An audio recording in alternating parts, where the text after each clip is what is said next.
You're listening to Sirens, a true crime podcast, brought to you by the Sirens Network. This podcast contains explicit content, so listener discretion is advised. The opinions expressed on this podcast are solely the views of the hosts and do not reflect the views of affiliates, associates, or sponsors of this podcast. This is Sirens, a true crime podcast.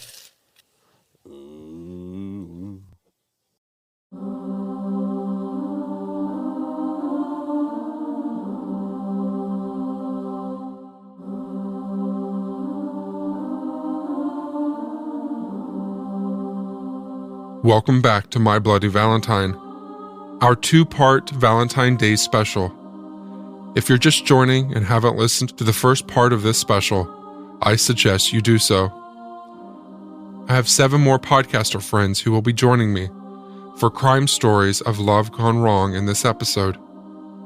But first, are you curious who this mysterious Saint Valentine is? Well, it's really a mystery. We know that the Catholic Church recognizes at least 3 different saints by that name. One legend goes that Valentine was a priest that served during the 3rd century in Rome.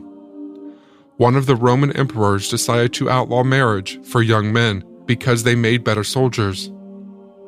A priest named Valentine defied the emperor and continued to perform marriages for young lovers in secret. Later, the emperor found out, and Valentine was put to death.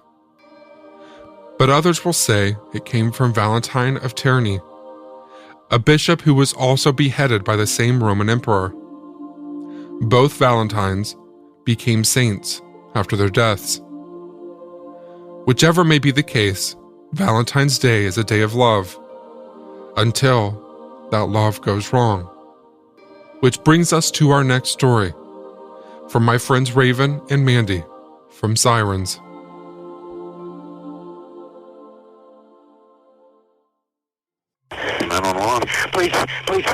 Please send an ambulance, please. What's the problem? My wife, I think my wife is dead. Sir? Please, sir. Please, listen, I'm a doctor. I've been trying CPR. Please send somebody, quick. Is she not breathing? No, she's not breathing. I don't get pulse, please. Okay. Hurry. You're doing CPR on her? Yes, I'm trying. Yeah, I'm going to hang up so I can continue, All right. please. We'll be right there. Okay. February 14th, 2001, Susan Hamilton had been strangled and brutally beaten in her own bathroom. Her naked body was discovered by her husband, John, that Valentine's Day morning. Dr. Hamilton was an OBGYN doctor who had privileges at several different Oklahoma City hospitals, one of which I worked at. I was an office manager for a doctor and would see him in the doctor's lounge on several occasions. So according to Dr. John Hamilton himself, he had been up at dawn for a 7 a.m. surgery at an outpatient clinic. That surgery was over by 8 a.m. and afterwards, John stopped by the hospital where he had another procedure scheduled for later that morning. Afterwards, the doctor decided to swing back home. He was only at home for a few minutes because at 9 a.m. his pager went off. It was the hospital calling him to get back for a second surgery. By 9:30, he was scrubbing up for the operation, a complicated removal of a tumor. The procedure went off without a hitch, and later, none of the other doctors reported anything at all unusual in his behavior. By 10:45, he was on his way home again, which is when he says he discovered Susan in a pool of blood. So the timeline was extremely tight for the doctor to even be considered as a suspect. Investigators found a Valentine's Day card at the scene from Susan to John, and it was opened. The card had been found inside John's Jaguar. Susan's message inside said, quote, "Obviously, I bought this before last Monday, so I guess maybe they don't seem as appropriate now, but I do love you. Have a good day, Susan." Susan's friend Susan Johnston, who lived next door, said Susan had noticed that John was getting a lot of cell calls. Susan demanded to see John's cell phone bill. She finds a huge number, and I'm talking close to 100 phone calls to this phone, back and forth to John. And she gets very suspicious and confronts John about it. John had an explanation for his wife that the patient had been having some serious psychological problems and had even threatened suicide. John, the good doctor, was simply trying to counsel her, and while he may have stepped over his boundaries professionally, he said he never had an affair with her. Alina Aguirre, a topless dancer for 8 years, testified she had performed table dances at 2 of the clubs in Oklahoma City for the doctor. She said that he overpaid her for dances that only cost $20 each. The dancer, also known as Nina, had first went to Dr. Hamilton in the early 90s when she saw him at his office for an abortion. She said he would give her samples of medication she needed for depression when she didn't have any money to buy any of the prescription drugs herself. Nina said that he was calling her like 10 or more times a day. And on February 8th, after Susan learned of the cell phone calls, that Dr. Hamilton wrote Nina in a letter saying he could no longer be her doctor. The dancer said Hamilton told her that he loved his wife and didn't want to get a divorce. Soon after arrival, the investigators started questioning Dr. Hamilton himself. By then, there'd been that neighbor's tip about problems in the Hamilton marriage from Susan, the next-door neighbor. The doctor's behavior in the minutes after finding Susan dead seemed off. Hamilton had told the 911 operator he was performing CPR, but when the first responders showed up, firefighter David Bradbury arrived on the scene, and he thought there was something odd about the way that the doctor was performing the chest compressions. David Bradbury said, quote, "He had one hand on her chest, one hand on her abdomen. The way that we are taught to do CPR, we interlock our hands. The palm goes on the center of the chest, on the sternum," something in which Dr. Hamilton should have been well versed in. Dr. Hamilton had said, "I talked to the surgery nurse and she said the surgery before yours started 30 minutes late. I still had 15 or 20 minutes leeway in there, but because it was Valentine's Day, I wanted to give Susan her first Valentine's Day card. Start her day off right before she got busy with her meeting. And Susan's getting ready, trying to get dressed, and we kissed. I gave her her Valentine's card. She went to the closet and got one and gave it to me." It is also stated that by Susan's daughter that Susan had threatened divorce in December, but decided against it and to go to therapy with John. This was just 2 months prior to the murder. As the detectives looked more closely into the doctor's timeline that day of surgery, they learned that the second surgery, originally scheduled for 9 a.m., hadn't actually started until 9:40 a.m. And why was it delayed? Because Dr. Hamilton was late. To investigators, that delay opened up the doctor's window of opportunity by up to an hour. Late that Valentine's Day afternoon, they arrested John Hamilton for the murder of his wife. The investigators then placed Dr. Hamilton in the back of the police car. And it was there that they kind of noticed odd behavior. Detective Teresa Sterling said that he was acting very upset. He was banging his head into the screen. He was jailed immediately and denied any bail. She was talking about leaving him, and so the motive was lost love. Believing that Susan Hamilton's threat of divorce was enough to make the doctor snap, prosecutors developed a theory that the couple had argued that morning after exchanging the cards. The doctor then came back later with murder on his mind. In December of 2001, Dr. John Hamilton was being tried for her murder.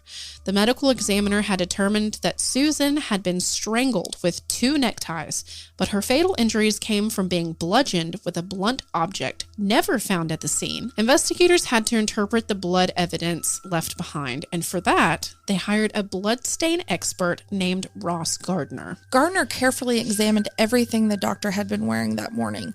A lot of the blood on his clothing could be explained by his attempt to administer CPR, but the expert looked at John's shoes, the left one in particular. The shoes were found near Susan's body. John said that they fell off his feet as he was attempting to revive her. The expert, though, Gardner, was certain that whoever was wearing that left shoe that day was present when Susan was being bludgeoned also. But the most damning blood evidence of all may have been found in the doctor's car, on the steering wheel and the driver's side seat and door sill. Crime scene investigators recovered strands of Susan's hair and pieces of her flesh. Tom Bevel the blood spatter expert hired by Dr. John Hamilton. As the last witness in the trial, he refuted a lot of the prosecution's findings and bolstered his client's case. The prosecutor tossed out an open-ended question. Well, Mr. Bevel, is there anything that the state experts of Oklahoma City Police Department missed in their examination of the evidence? The blood spatter expert on the stand, on the payroll of the defense, something he noted and what would later be regarded as the atomic bomb of the trial of Dr. John Hamilton. It was about that bloody shirt taken from the doctor. He said, "In my examination, I found additional blood that was not talked about anywhere on the inside of the right cuff." The defense expert was saying that Dr. John Hamilton most likely created those bloodstains by bashing his wife's skull. On redirect, Dr. Hamilton's lawyer tried to defuse the bombshell testimony, but his argument would not be enough. It took the jurors just 2 hours to reach their verdict. The doctor realized he'd been scuttled by his own man.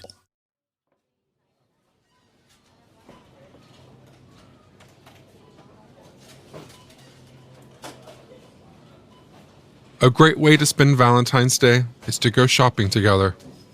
It can be fun and therapeutic, and you can, of course, buy each other gifts to show each other how much you appreciate them, if that's their love language, of course. We are meeting my next friend here, Robin, from The Trail Went Cold.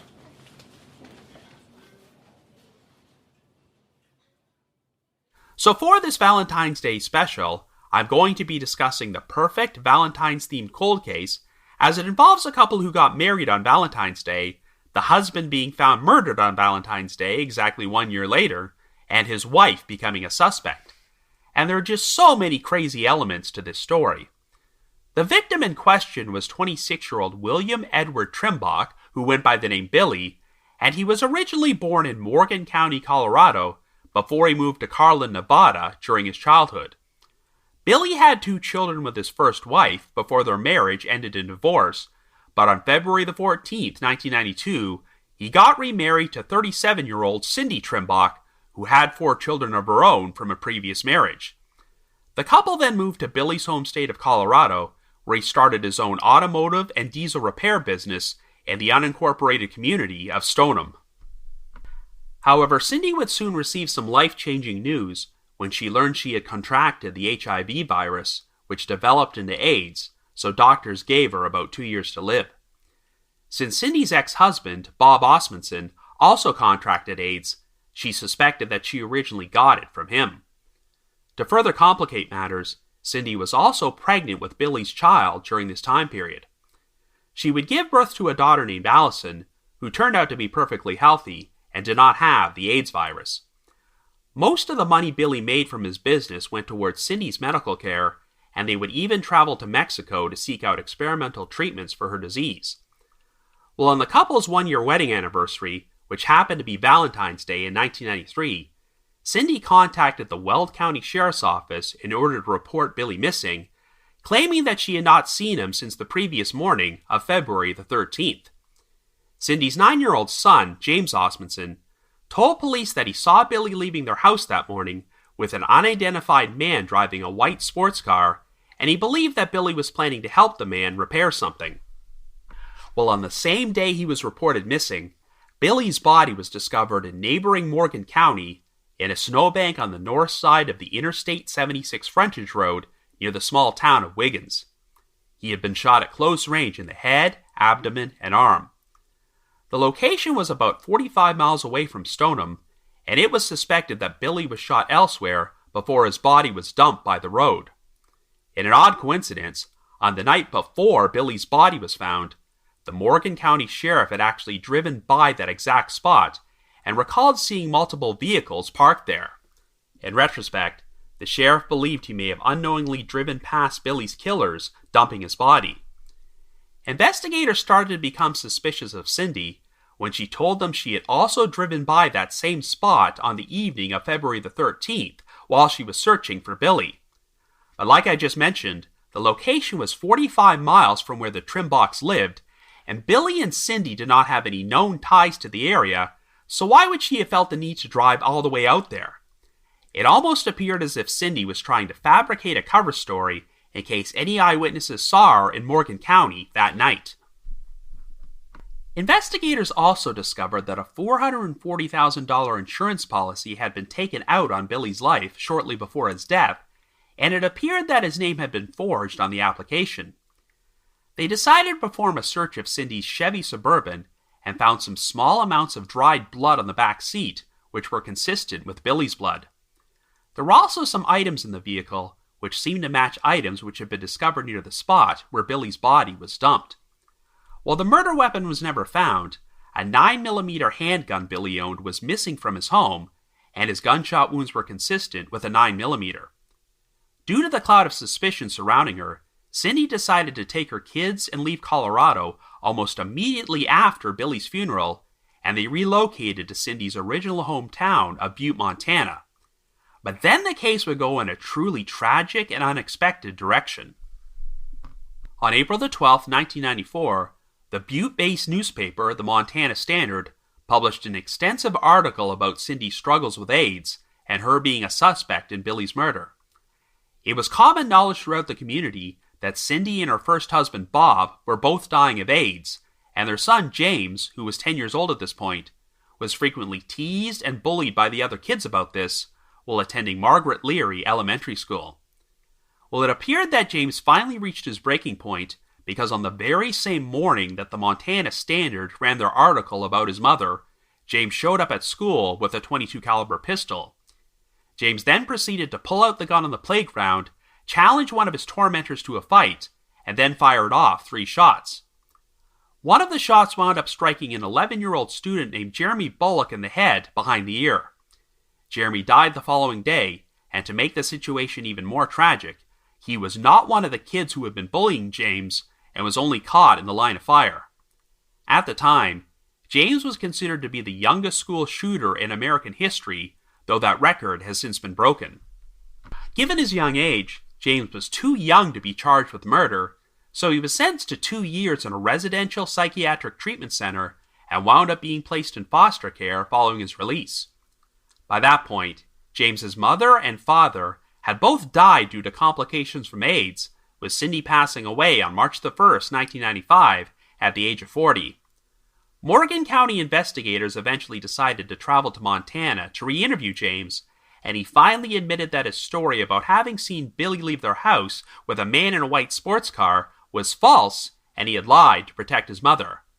However, even though Cindy is now deceased, the authorities do not consider this case to be closed, as they believe that she hired at least 2 people to kill Billy.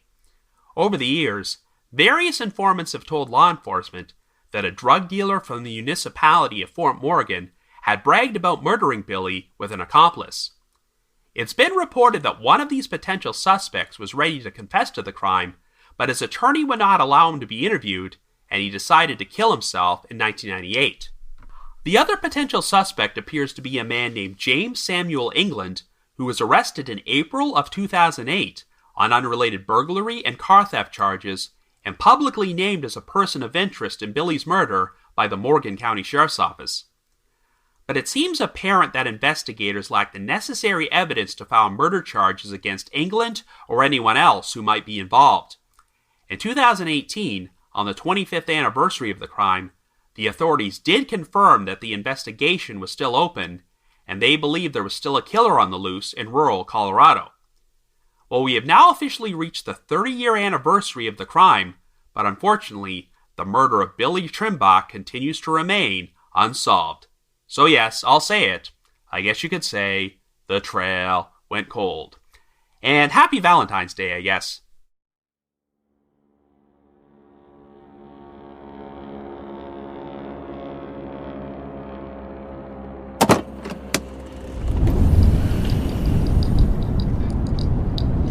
Skydiving with your Valentine is fun if you're into thrills and adventure.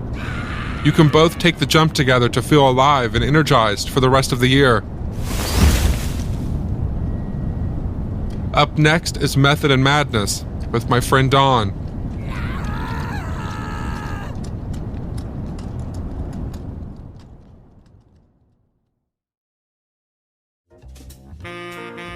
sweetheart, my true heart, I know there are girls with more shapely bodies, but I'm not carrying what they have.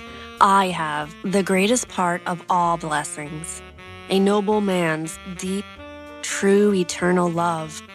How impatient I am and will be. I want to look up into your dear face for hours as you touch my body close. The words, the language, it was all indicative of the time period, a century ago, the roaring 20s, prohibition, jazz, and Americans bringing the latest gadget, radios, into their living rooms. But these words were not lyrics from a ballad. No, these words were written in lead pencil, on paper, found amongst other torn letters just like it, in the grass, near the two bodies, on Philip's farm. It was there under a crabapple tree in a field of goldenrod, outside New Brunswick, New Jersey, that the lovers were discovered that Saturday, September 16, 1922, purely by chance.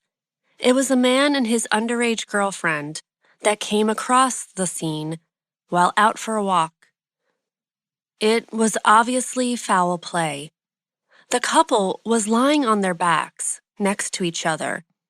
She was dressed in a polka dot dress and stockings, her legs crossed. He, in a dark suit, his coat torn and muddy from being on the ground for so long, and his Panama hat pulled down over his face. His right arm was outstretched, and propped against his foot was a business card that identified him. It read, Reverend Edward W. Hall, Church of St. John the Evangelist, New Brunswick, New Jersey. The 41-year-old pastor of the local church was a victim of a homicide, a single bullet to his right temple. His companion was 33-year-old Eleanor Reinhardt Mills, a soprano in the church choir. Her wounds hinted that the killer, or killers, had targeted her more aggressively. She had 3 bullet wounds to her head, and underneath a scarf covering her neck, a deep laceration to her throat. And it would be determined years later, her tongue had been cut out. The pair had been dead for at least 36 hours. The scene, including the placement of the 2 bodies, suggested a purposeful, thought-out act of murder and staging, from love letters strewn about the bodies to the way the bodies were positioned. She called him Babykins. He called her his Wonder Heart. The 2 victims, it turned out, were married, but not to each other.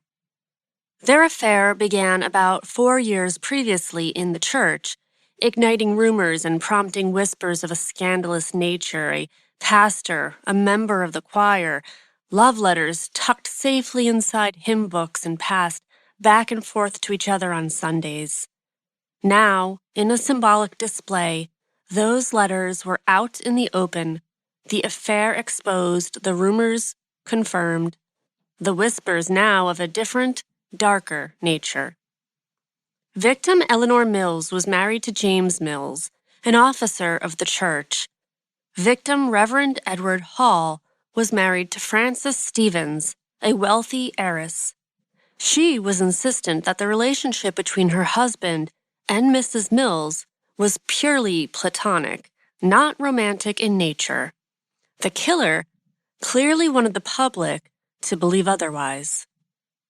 But despite the not-so-subtle staging of the scene and potential for oodles of evidence, this double homicide was mishandled from the start, from the police arguing over jurisdiction to reporters handling the Reverend's business card, from the curious public flocking to the grassy area to snag pieces of dirt, to peeling bits of bark from the crabapple tree to keep as souvenirs.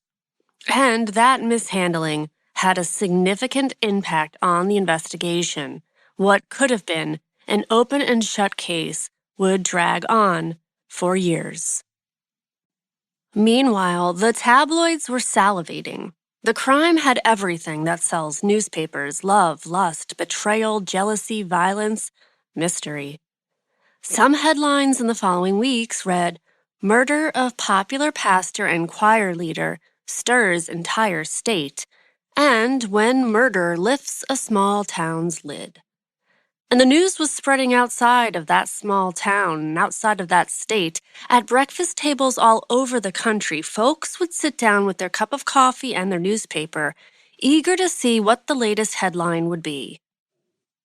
The tabloids out of neighboring New York City fanned the fire and kept the country's interest in the case. So much so that today, it's been said, those tabloids may have been the reason a trial finally took place.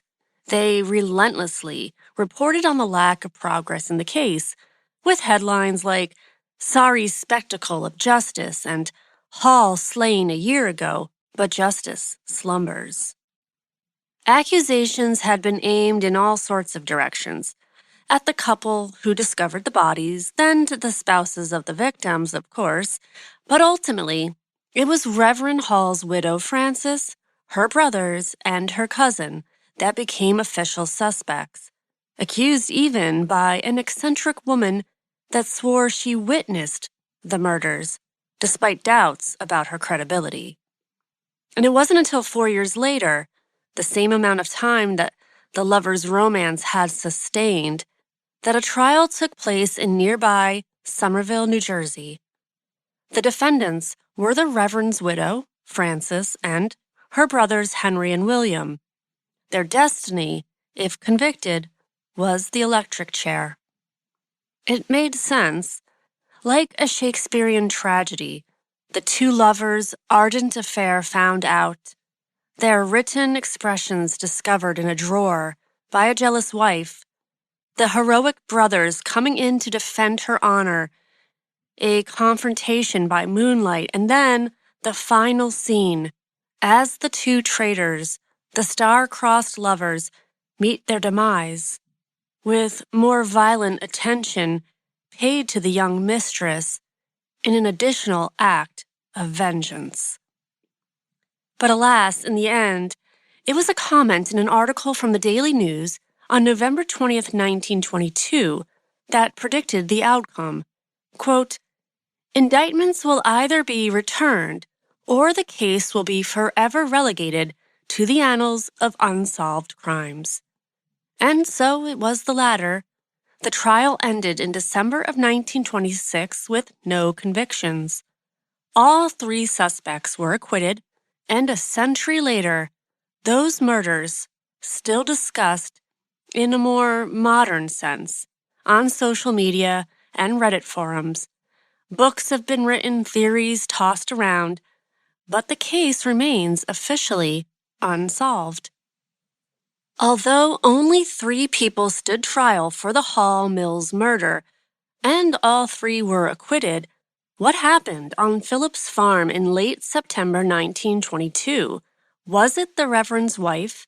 Had she discovered the truth about her husband's affair? Did she insist his relationship with Eleanor Mills was platonic as part of a greater plan to maintain innocence? Or was it Eleanor's husband, the officer of the church, who set out one evening to kill his wife, the mother of his 2 children, and her prominent lover? Or another theory that it was the work of the Ku Klux Klan, who had been active in areas of New Jersey in the 1920s. If only that crabapple tree could talk.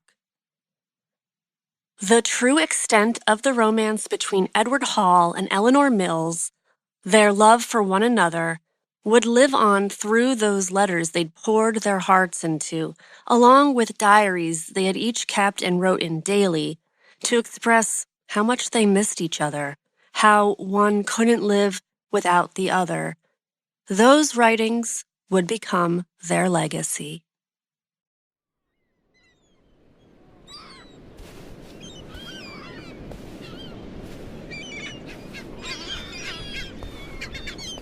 Walking on a beach is a delightful way to enjoy a nice evening together. I brought a picnic for us to enjoy after a long walk. Meeting us here is my friend Lainey from True Crime Cases with Lainey.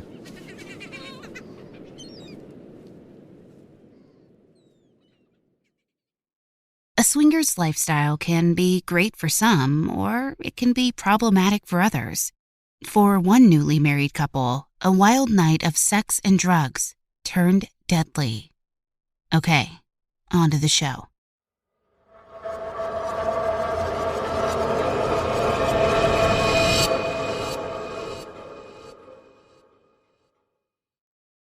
In March 2013, Actora Bankhead was released from the Indiana Department of Corrections.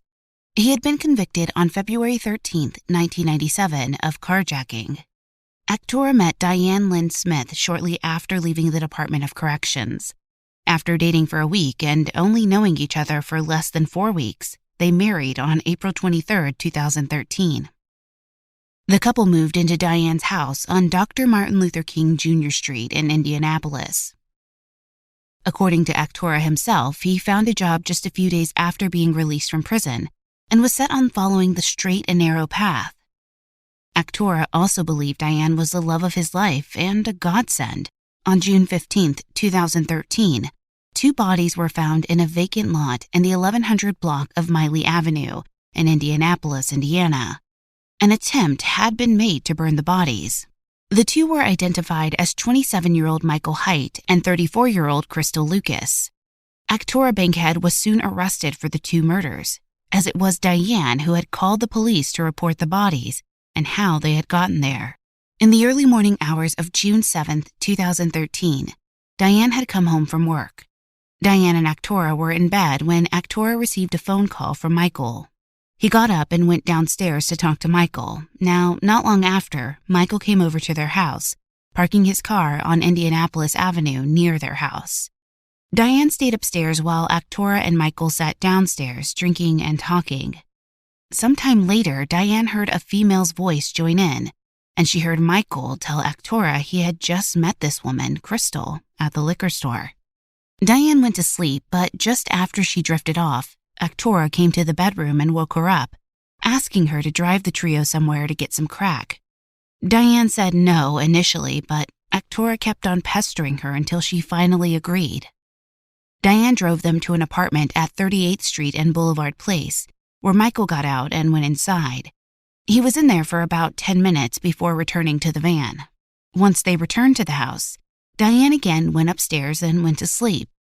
Yet again, Actora came in and woke her up, saying he was high and he wanted all 4 of them to have sex.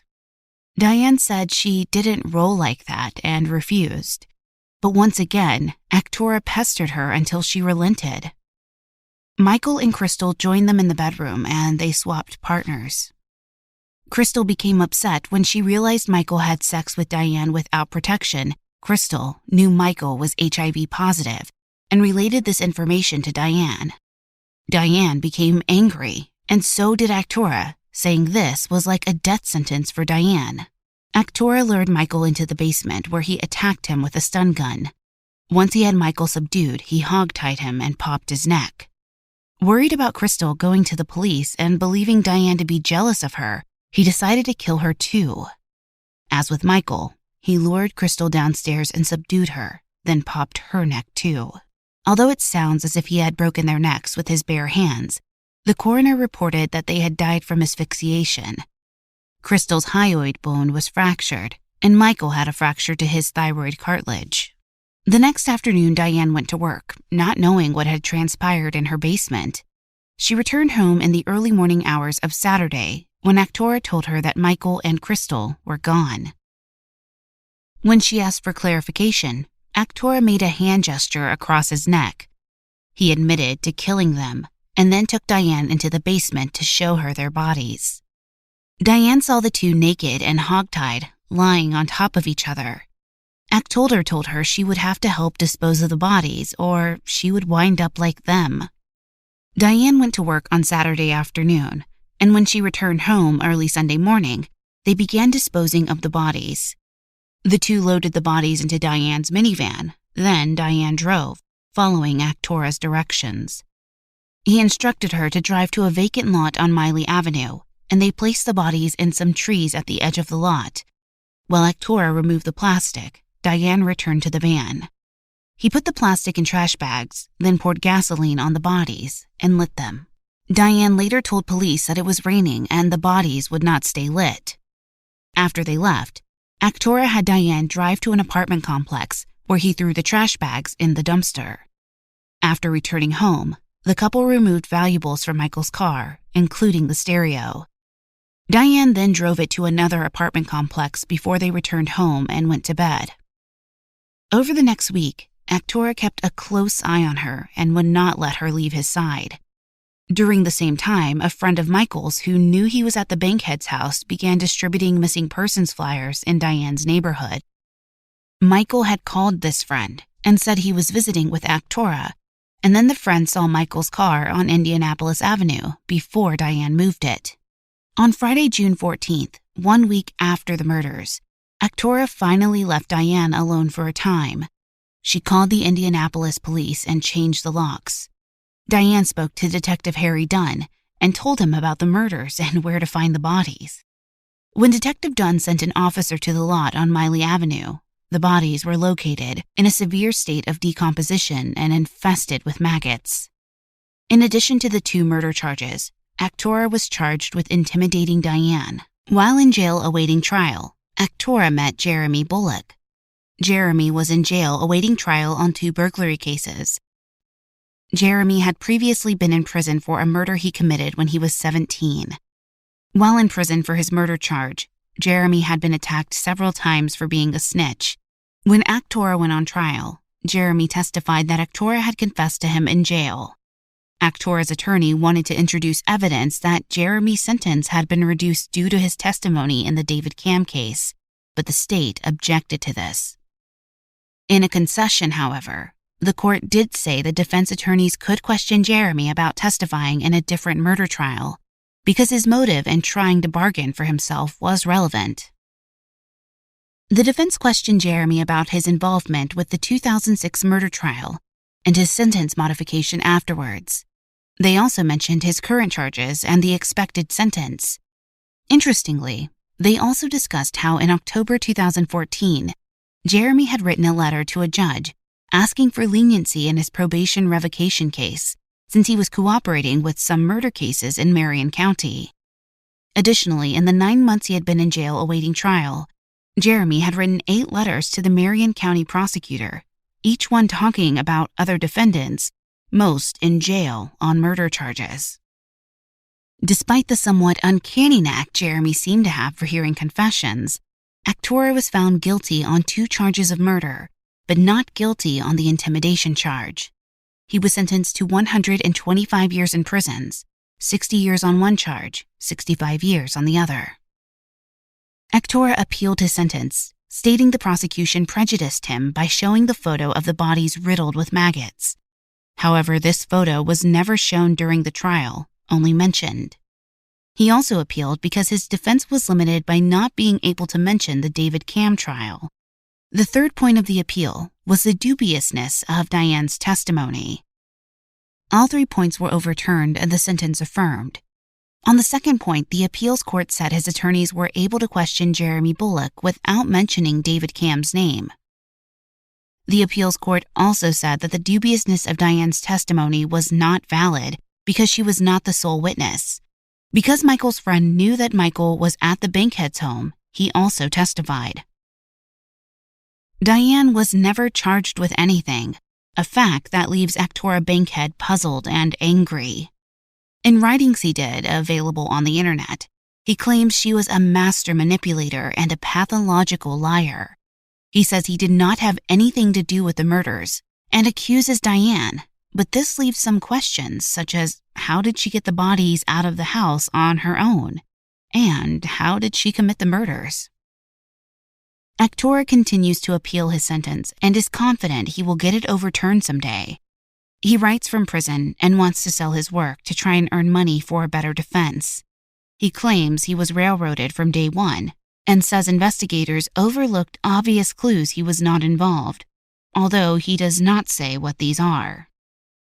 Nothing about Diane could really be found, except she filed for divorce on June 26, 2015, and the divorce was granted on September 28, 2015. A detailed obituary was not located for Crystal, just a passing mention about her services, which were held several weeks after her body was found. However, an obituary was found for Michael Haidt. His family said he had a loving heart and was the epitome of a Southern gentleman. His smile lit up a room.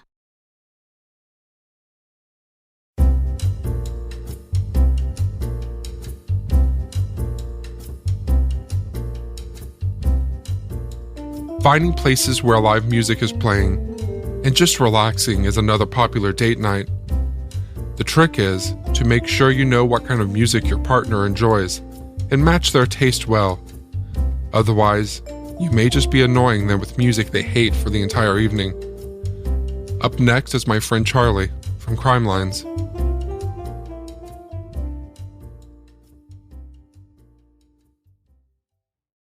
It is a story of love that turned to control and then to murder. It started innocently enough with Daphne Wright logging into a chat room in the late 1990s looking for love.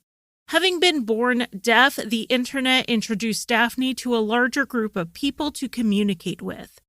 She met a woman named Jackie from Sioux Falls, South Dakota, and she moved from Maryland to South Dakota to start her new life. This relationship didn't last, but the two remained friends and roommates. In August of 2002, Daphne met the love of her life, Sally Collins. Sally and Daphne left the state for a little while, but when they decided to move back to Sioux Falls, Jackie welcomed them to live in her house to help out with the bills. The problem was that Jackie and Sally didn't get along well, in part due to this tension and in part due to her cooling feelings towards Daphne. Sally moved out. She found an apartment in a complex known as the Deaf Apartments because a lot of deaf people live there. Though Sally had taken a big step away from her 4-year relationship with Daphne Wright by moving out, they were still seeing each other off and on, with Daphne growing more and more anxious as she was losing control of Sally's heart. While playing cards one day at the local deaf club, Sally met 42-year-old Darlene Vandergiesen, and the two became fast friends. It was a friendship that made Daphne jealous, believing that Darlene was trying to steal Sally from her. It was an irrational jealousy because Darlene only dated men, and she and Sally were and always would be just friends. One night in late January 2006, Daphne went over to Sally's apartment unannounced and found her hanging out with Darlene. Daphne's anger boiled over and she started signing to Darlene that she was ruining her relationship with Sally. Sally told Daphne to leave, and when she refused, Sally then asked Darlene to leave just to defuse the situation.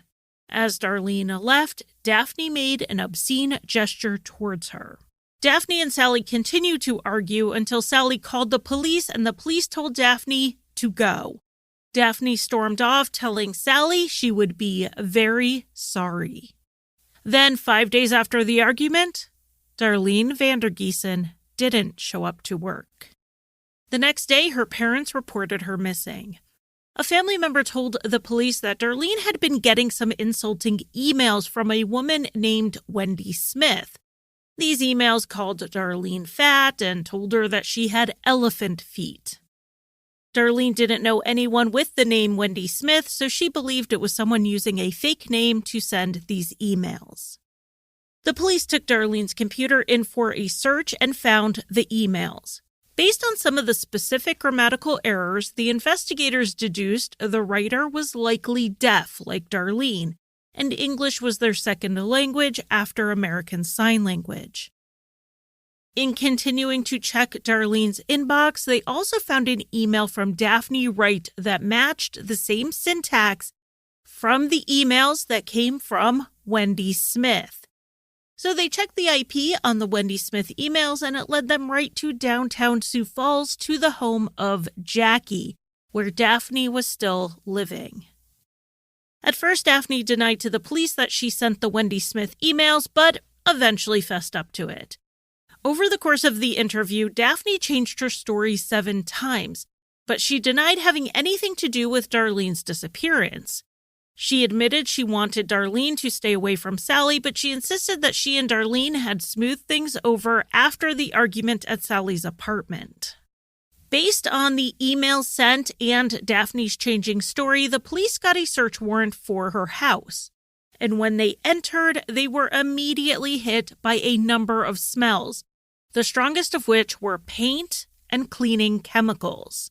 The smell grew stronger as they approached the basement door. When they headed down the stairs, they found swatches of blue paint on the walls and the floor and the stairs.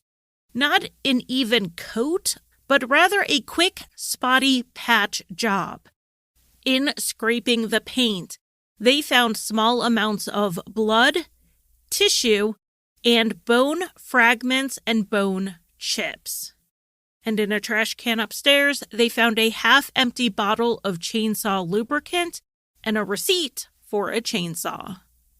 They sent the biological material to the lab to test it against Darlene's DNA.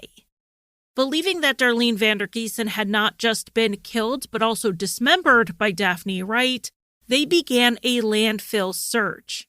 The next day, the DNA results came back on the blood and biological matter from the basement. It was Darlene's. Additional DNA from Darlene was found on the bumper of an SUV that Daphne regularly used. So even without a body, they felt they had enough to move forward with the significant amount of circumstantial and forensic evidence. 43-year-old Daphne Wright was arrested and charged in the murder of 42-year-old Darlene Vandergiesen. But this wouldn't continue as a no-body case for long. The search of the landfill continued, and 5 days after starting the search, Darlene's partial remains were found, along with additional evidence linking her to both Daphne's home and to Daphne herself. More of Darlene's dismembered remains were later found in a ditch in Minnesota. At trial, the state claimed that Daphne had lured Darlene to her house by telling her she was planning a Valentine surprise for Sally. Once she had her there, Daphne killed Darlene and dismembered her in the basement. Daphne's defense was the Robert Durst defense. Sure, the state could prove Daphne dismembered Darlene, but they couldn't prove she killed her. Perhaps Darlene had died falling down the stairs, and Daphne, afraid of being blamed, dismembered her body and tried to dispose of the evidence. The jury didn't buy it and convicted Daphne, but she was spared the death penalty. She remains in prison for murdering a woman she perceived as a romantic rival, who was really just being a good friend to the woman Daphne didn't just want to love, but to control.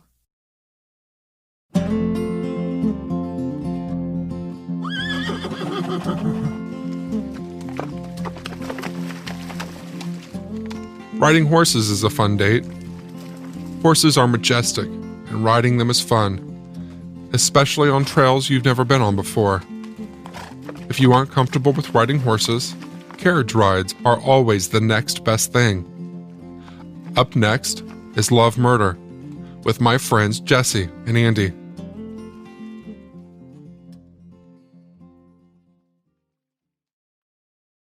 Love.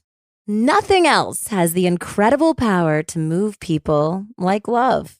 A mother's love can give them the strength to lift a car to save their toddler.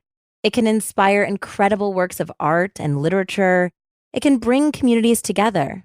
But the flip side of love is a very dangerous thing indeed.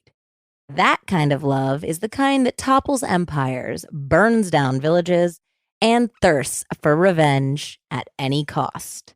After all, hell hath no fury like, well, anyone scorned. But today, yes, we are talking about a woman, and her name is Grace Lusk. In 1913, Grace was a prim 31-year-old schoolteacher who had recently moved to Waukesha, Wisconsin. She was incredibly well-read, she was well-traveled, she had been to Europe a couple times, and she had a sterling reputation as both an educator and a loyal friend. She was, however, a relatively shy individual, and it seemed like Grace had given up the idea of a grand love affair a long time ago in her life. She was pretty sure she wanted to stay single and be school marmish, for lack of a better word. That is until she met the dashing Dr. David Roberts at a party. So Dr. Roberts was not only the local veterinarian, but he was also a wealthy man who ran a dairy operation, a cow tonic business. Go back. Cow tonic business, which I believe was some sort of special dairy cow medication. Because again, this is 1913-ish. And he had also published a series of veterinary textbooks that had netted him the big bucks. Not to mention, he reportedly had a fine head of hair and a big, bushy mustache. Two things I definitely look for in a man. Don't we all? The only problem was that Dr. Roberts had a wife. Well, this was hardly an obstacle for the Randy couple, who began a torrid affair. The relationship went on in secret for nearly 4 years until Grace got sick of being the side piece and began to put pressure on her beau to ditch his wife and make her the new Mrs. Dr. Roberts. Got to get that cow tonic money. Now, David Roberts was very happy to carry on and put Grace off this idea. Well, Grace wasn't having it and wrote the following letter to Mrs. Mary Roberts, who was 52 years old to Grace's 35. Grace wrote, "It has been a desire with me for a long time to tell you finally about the state of affairs between Dr. Roberts and myself. You must have known for a long time that your husband's affections have passed from you, that he cared for someone else." She went on to quote a feminist writer in saying, "In the eternal triangle, our souls require the elimination of one character." Rough. Unfortunately, both women desired to eliminate the other. Dr. Roberts cowardly told his wife that Grace was simply an unstable spinster with a crush. This drove Grace to madness. She appeared on the Roberts' doorstep with a gun and threatened Dr. Roberts while begging him to choose her. The not-so-good doctor called the police to escort his lover back to her boarding house. The very next day, Mrs. Mary Roberts showed up at Grace's house and demanded an explanation for her, quote, asinine performance the night before. Wow. Man, they do not use words the same way they used to anymore. No. Grace showed Mary proof of the affair. There were some letters and photos of the two of them, at which point a furious Mary called her husband and demanded that he come to Grace's boarding house to have a conversation. As Dr. Roberts approached, he heard the sound of 3 gunshots ringing out. He ran to the door, and at the top of the stairs, he found his wife in a pool of her own blood, having been shot to death by his lover. Grace had then turned the gun on herself and was bleeding from the chest as Dr. Roberts flew up the staircase. "Where is my heart?" she asked her veterinarian lover, who then pointed to his own chest. Grace then fired the gun once more into her own chest, but did not succeed in killing herself. She survived. Oh my. 2 gunshot wounds? 2 gunshot wounds to the chest. Whoa. It took her nearly a year to be healed. So by the time she had healed, she went to trial where her ex-lover was the star witness against her. Dr. Roberts painted Grace as a delusional temptress who refused to leave her alone. The defendant stood up and screamed at the man she had once believed to be the love of her life. "That's not true," she screamed. "That's not true. Oh, you dog." Dog!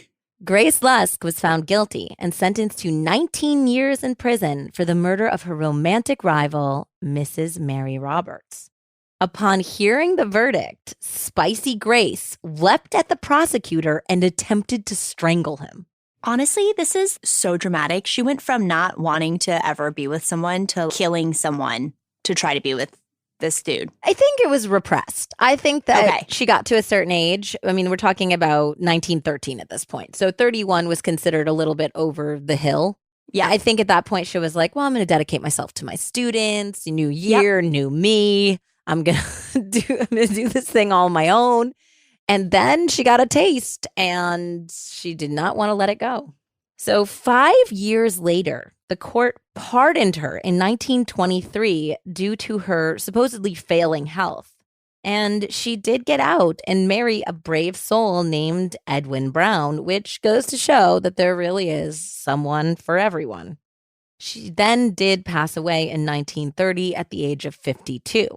Speaking of marriage, that old dog, Dr. Roberts, was married a total of 4 times in his life. In December of 1948, he married his 4th wife at the age of 83. Stop it. Was Mary number 1? I am not entirely sure, to be honest. Okay. His new wife, Andy, was 33 years old. She was 50 years younger than him.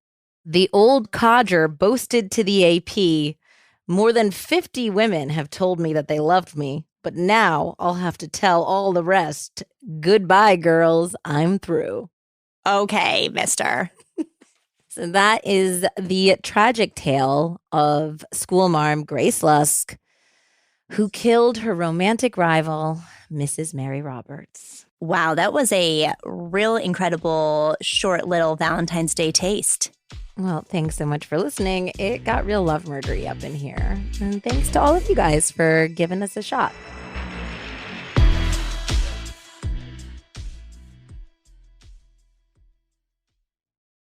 To close out this Valentine's Day special, my good friend Wendy and I will be sharing a story from my podcast, Foul Play Crime Series.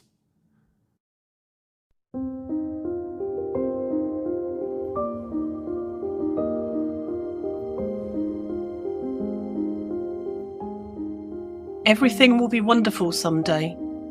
These words were tattooed on an arm that was found sticking out of a garbage bag that had been dumped in a ditch, along with a number of other body parts in Clay County, Nebraska. It was December the 4th, 2017, and the police knew immediately that they had found the remains of Sydney Loof, who had been missing since November the 15th that year. So what had happened to Sydney that day, and how had she ended up here?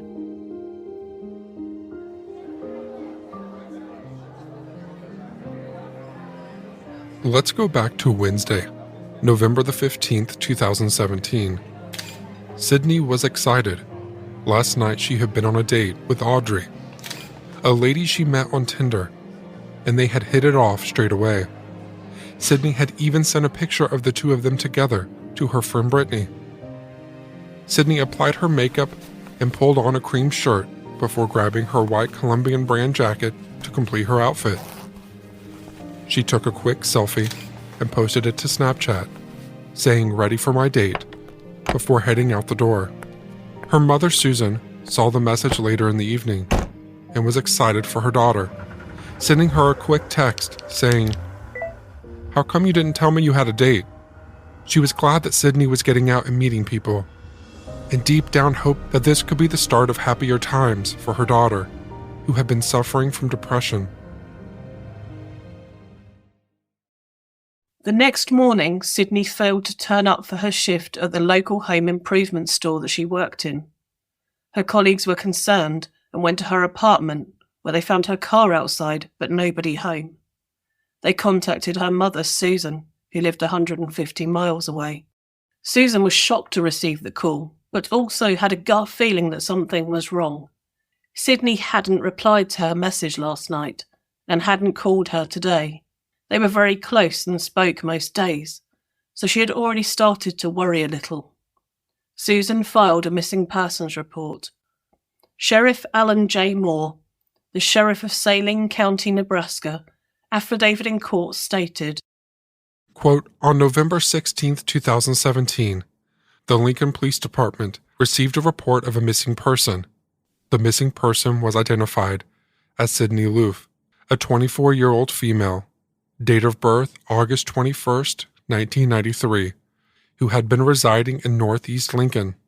According to a coworker, Sydney was last seen leaving her job at Menards, located at 3500 North 27th in Lincoln, Lancaster County, Nebraska, on the evening of November 15th, 2017.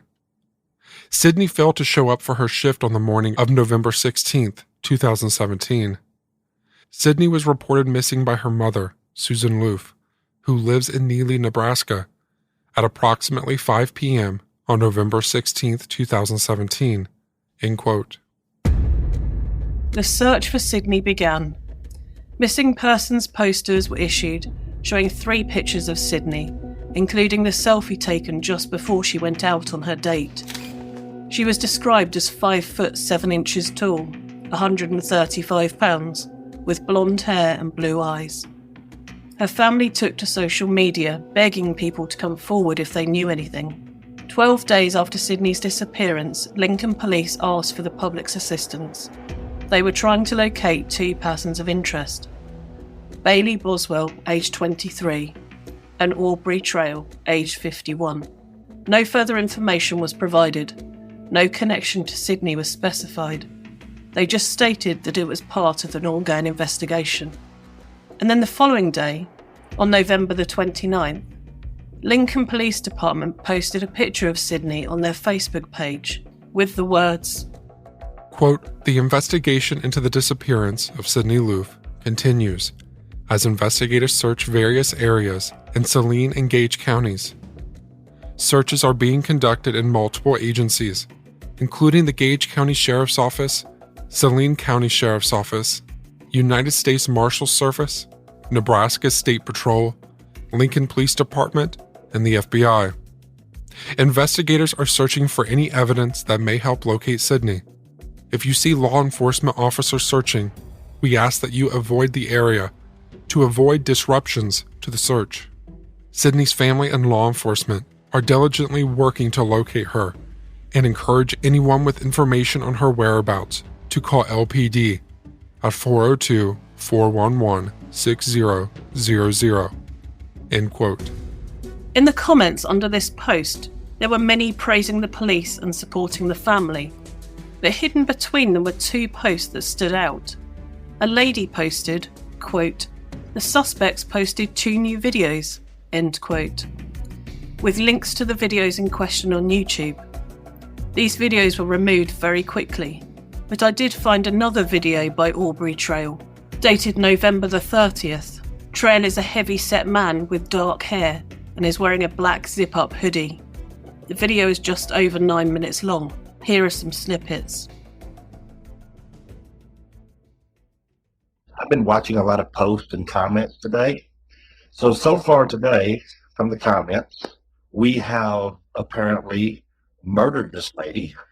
We have apparently put her into human trafficking and sold her.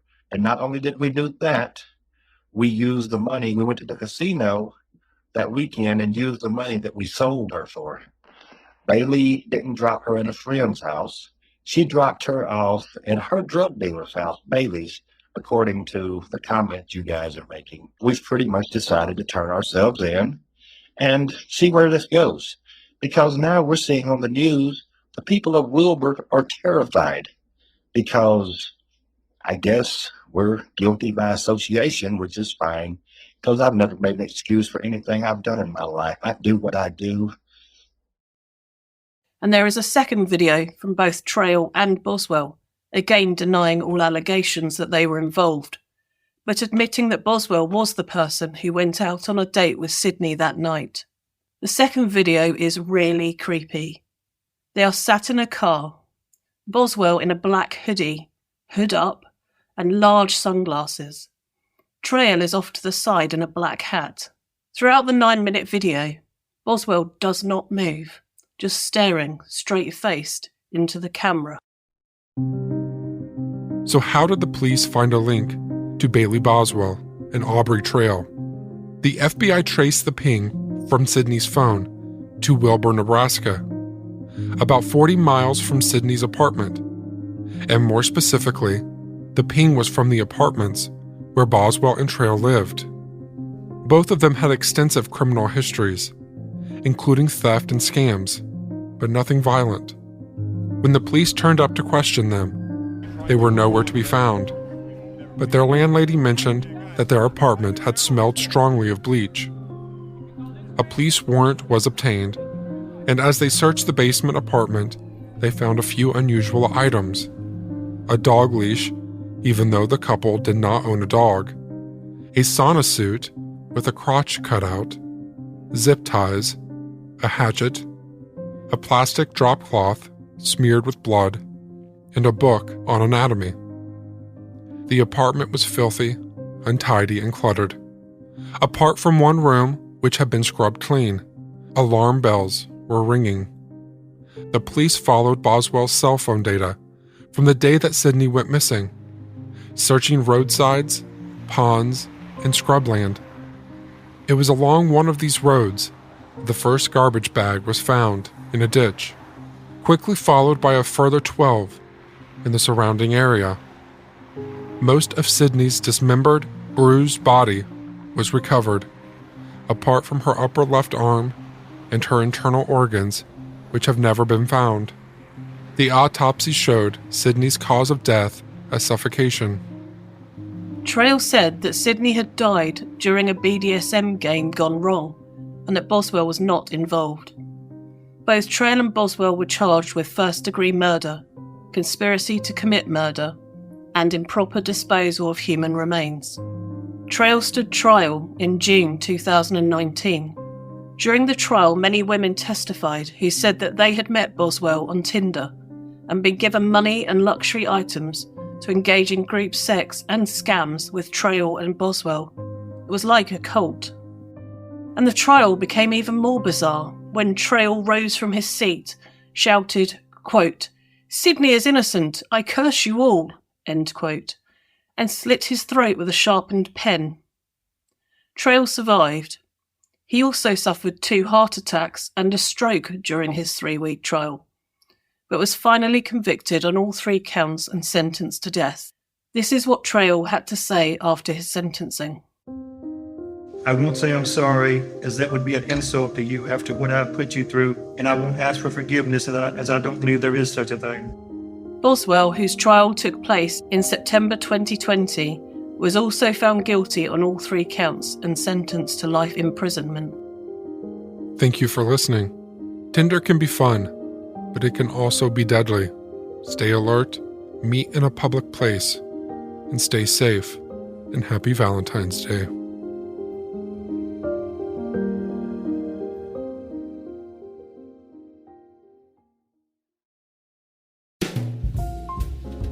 I hope you've enjoyed this special collaboration episode I've put together with my team.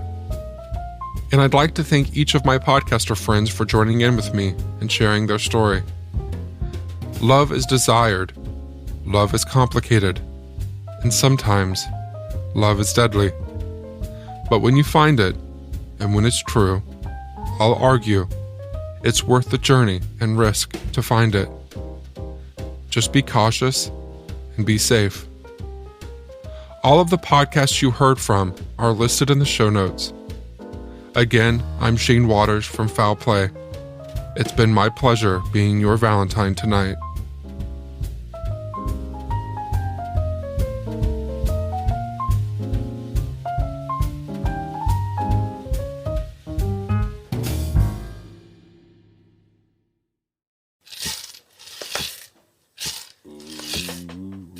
You've reached the end of our episode. All suspects are innocent until proven guilty in a court of law. Join Raven next time on the Sirens Podcast.